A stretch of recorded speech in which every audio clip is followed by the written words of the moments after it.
Hey everybody, it's Bart Barker with Wilson County Schools. Hope you're having a great Monday so far and hope you had a wonderful holiday week last week and into the weekend. All right, today is the day where new student and returning student registration links, they are available for you to fill out as we start to set our sights on that upcoming school year. I know it's not too far away. And many of you have started that registration process. We've had some questions this morning, so I wanted to go through some of those, some of the more common questions that we've gotten, also things we've gotten in the past as well. If you are, I'm sure many of you are like myself, we're busy parents, have busy households, and when it comes to registration, we can just fly right through it.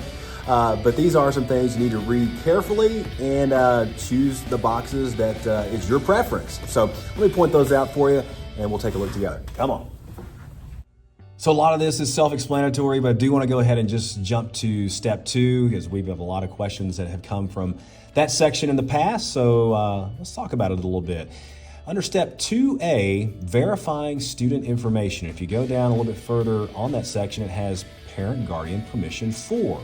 There's 4 boxes that are all defaulted to no, with you having the choice to change those to a yes, and that is higher ed, social media, non-emergent care, and AV image recording. You're like, Bart, what exactly am I choosing here? Can we go through this? Absolutely.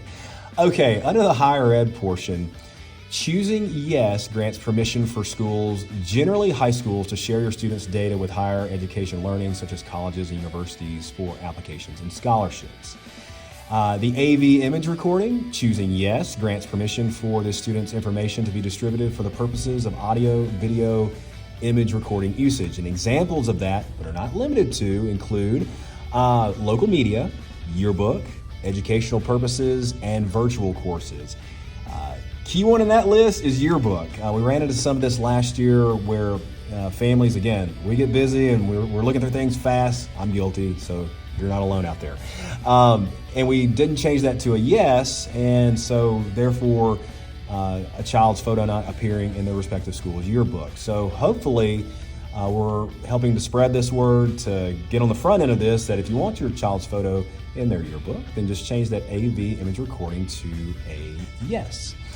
Non-emergent care, choosing yes, grants permission for this student to receive non-emergent care from the school nurse, such as assisting the student with Band-Aids, ice packs, etc. So those sorts of things. And social media, choosing yes grants permission for this student's information to be distributed for the purposes of social media usage. And this is to allow the school district and individual school to release your child's achievements, such as honor roll, sports, academics, list goes on and on, to their respective social media platforms like Facebook, Instagram, X, or the district social media platforms. So, I'm out and about looking for really fun, cool, awesome accomplishments that our schools are doing. That helps me out, but it also helps your school's administrators and teachers out when they want to certainly give those awesome shout outs that they do for their schools on their respective social media pages as well. So if you want your child to be a part of any kind of photo op that would happen for awesome things happening in school, change that social media to a yes. All right, let's go down to step 3. This is the acceptable use policy, the AUP. And this is required response for your students pertaining to internet access at school.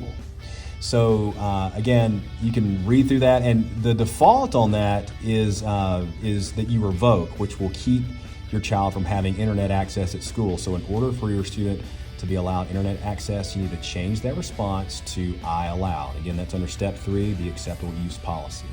And the last one, very quickly, I just encourage you to read very closely through, is the step 4 student device agreement.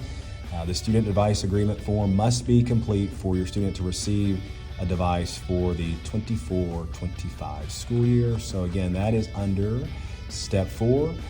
Those are just some of the heavy hitters off the top.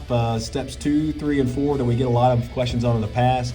If you have any questions at all, you can definitely reach out to your school's registrar's office, and a complete list of those have been included in this post as well. So if you watch this and you're like, well, I've already registered and I didn't do those things, well, don't worry about it. You can go back in and make those corrections. Very easy. Just log back in and go to those sections where you want to make the choices of your preference if you do need to make any corrections at all. All right, have a great rest of the day, everyone. And I'll talk to you again real soon. I'm Bart Barker with Wilson County Schools.